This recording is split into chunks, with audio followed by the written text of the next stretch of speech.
nostalgia, memories, growing up in Central Florida in the 1990s. What a bunch of sappy crap. It's the Sappy Crap Podcast, starring Steve Bauman and Jarman Day. Welcome to the Sappy Crap Podcast, where the names are changed, but the stories are real. I'm Jarman. And I'm Steve. That's right. The stories are real, at least how our brains have stored them. At this point, they are just legends of the past. Legends of the past. And today we're going to be talking about an interesting topic. We're talking about the toys that made us, the toys that we grew up with. Isn't that right, Steve? So take a stumbly walk with us as we jump rope down memory lane. Yes.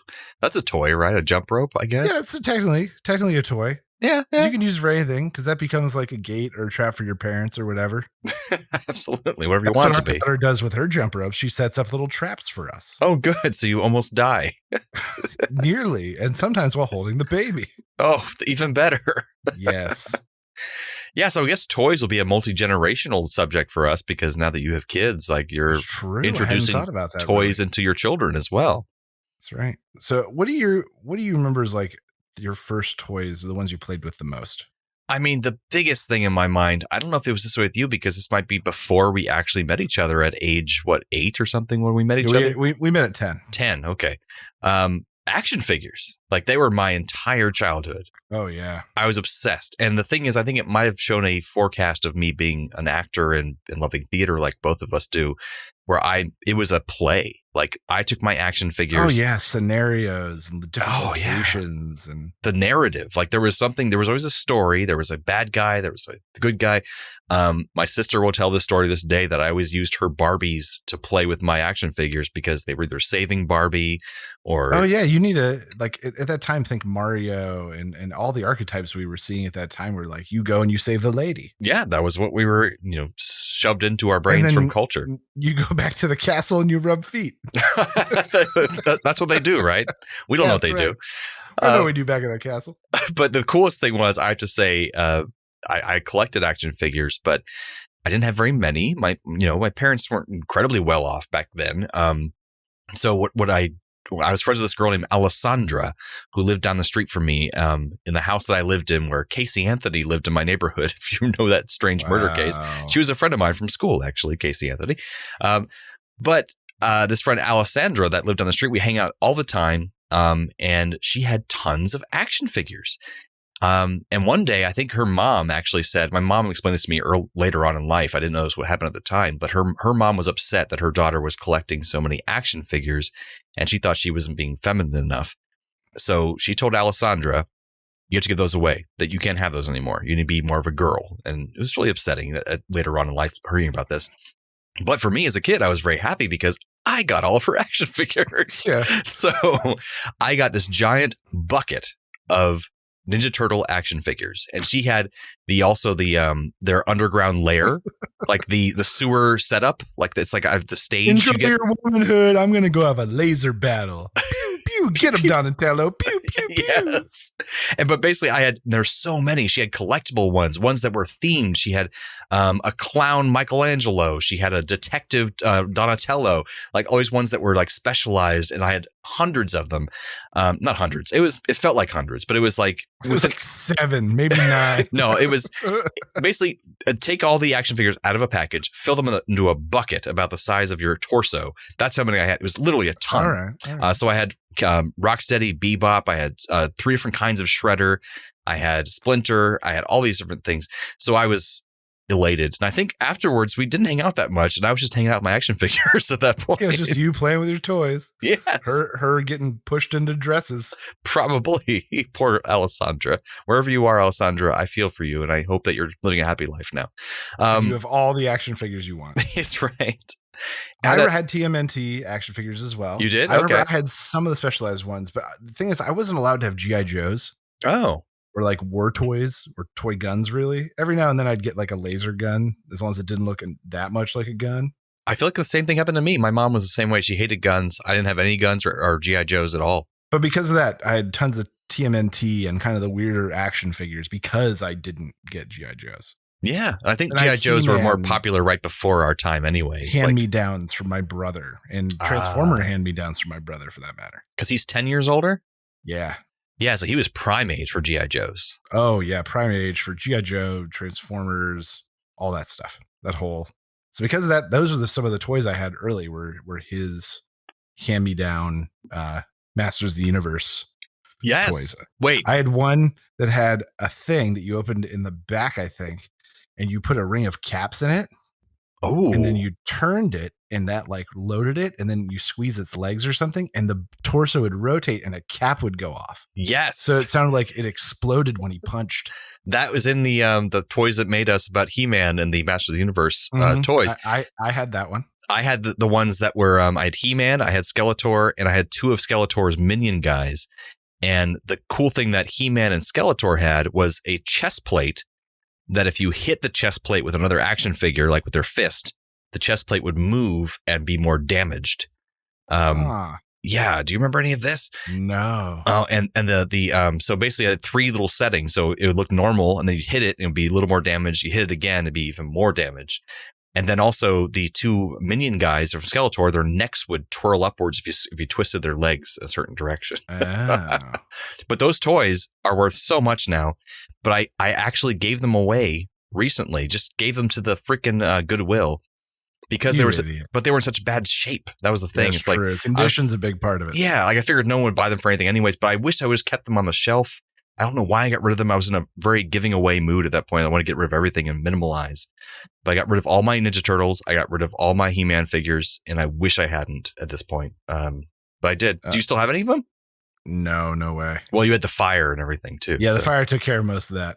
If for audiences who don't know, tell us about the fire again one more time. Oh, when my family moved from Florida to Seattle, I think it was like the warehouse that was housing our moving vehicle caught fire, and ours and two or three other families' stuff went up in flames. So all of Steve's childhood belongings, basically, that were gone. Most things, yeah. Anything I didn't take to camp or send in like a very important thing box with my dad. It's crazy. Yeah. That's so sad. And those are probably some of your brother's things too, probably, that were there as well. Maybe. Mom might have made him clean that crap out, though. Can't remember. But so action figures were a big deal for you as well? Action figures, big deal. Same thing, telling stories and scenarios and taking one guy from one universe and putting him against a guy from a different universe. Oh, yeah. We're making our crossover comic books in our imaginations right there with action figures. And then so sort of a different kind of toy.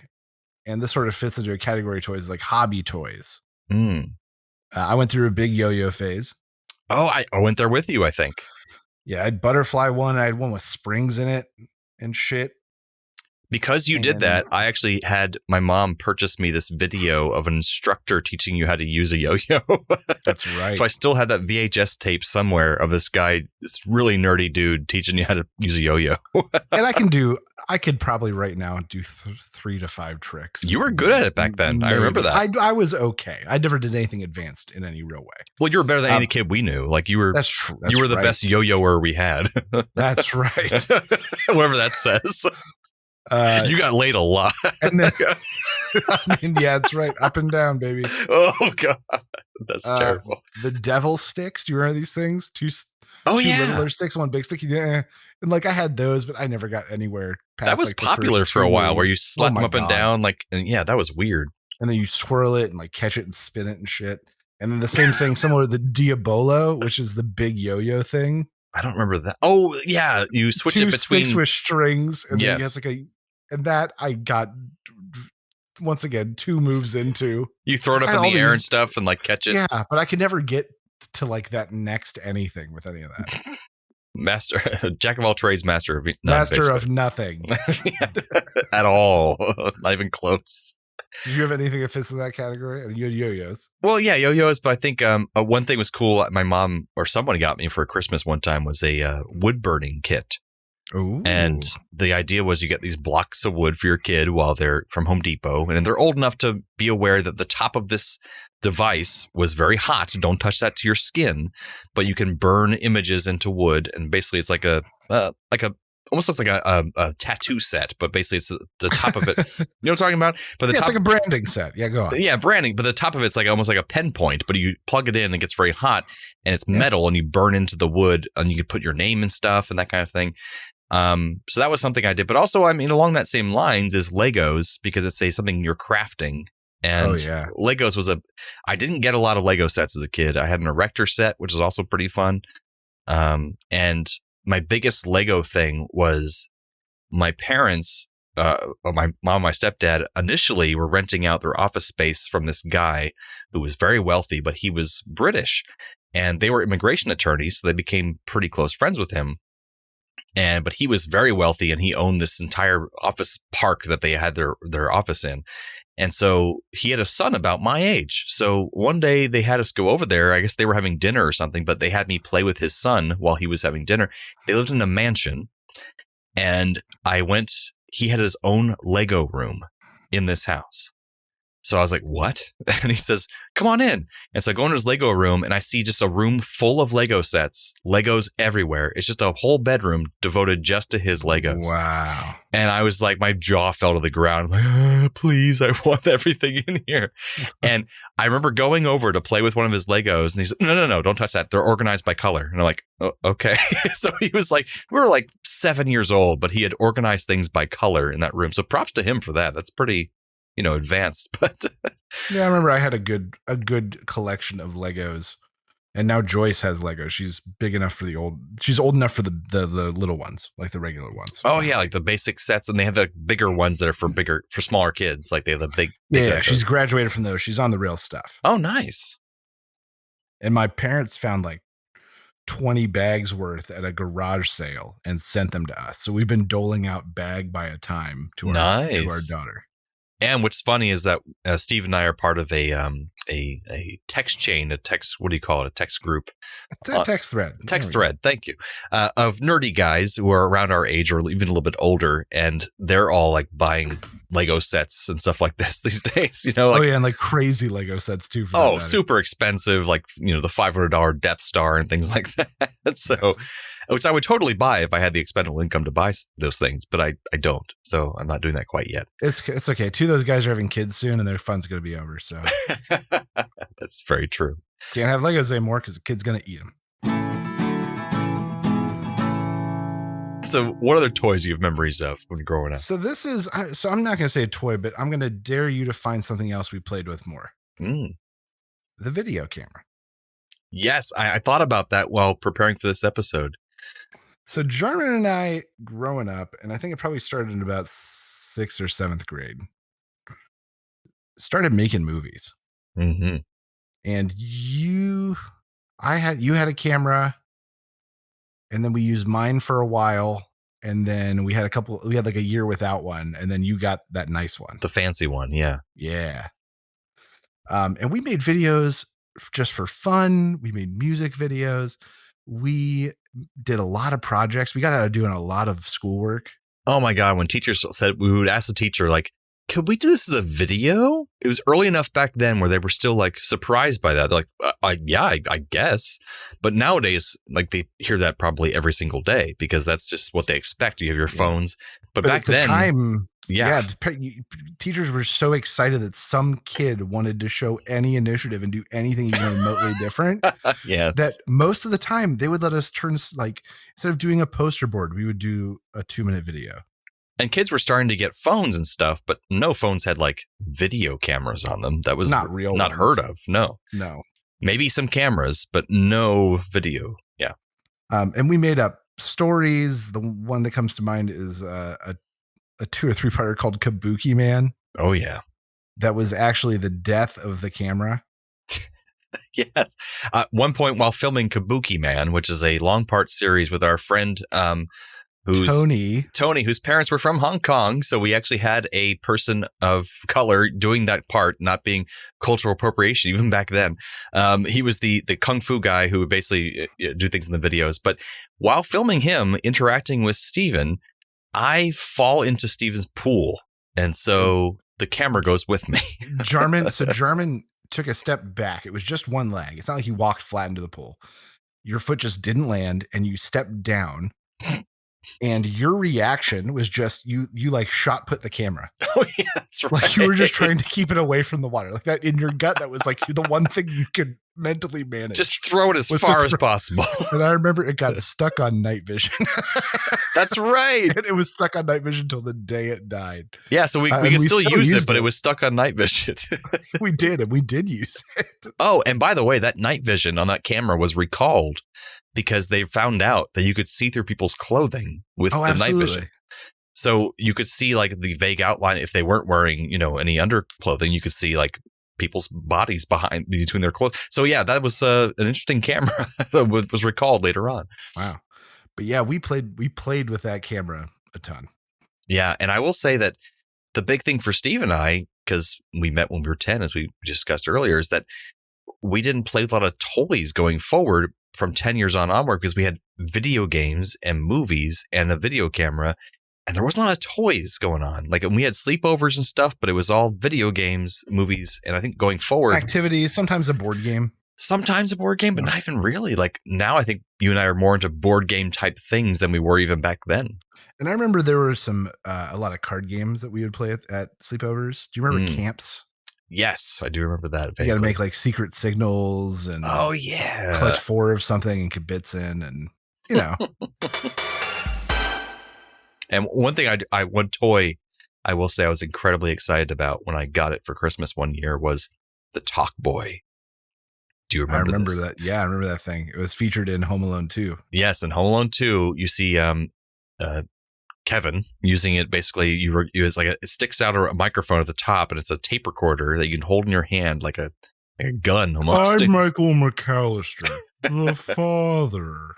So you can record things, you can play things slowly. It was very innovative of its time. And I got a Talk Boy, and I was so excited. I don't know what happened to that thing. It is gone. I don't know what happened to it. But it was a wonderful toy. It went in the trash at some point. Maybe I used it too much. That's where it went. And along that same lines of tapes, I did have a Teddy Ruxpin at some point, which is a now famous toy. You still had that when I first met you. Okay. And it was still like tucked into a corner of your room somewhere at 10. Yeah, and that's something like there's a tape inside of him who plays things that Teddy Ruxpin says, but his mouth would move to what he was saying. Or when he was speaking, at least. Yeah, very odd and kind of creepy looking back, but it was something I had. He's my magical friend, my friend Teddy Ruxpin. Look up the commercial. That is the jingle. It exists. And something else I had for a long time was actually Big Bird toy. Which you pull the string and it would say things. Big Bird. I'm Big Bird. Because since I was a little tiny kid, I loved Big Bird. I didn't watch a lot of Sesame Street actually, but I just love Follow That Bird, that movie. I had on VHS cassette. I played all the time, and so I had this Big Bird forever, and it was in my room even up to the point where I was probably in middle school.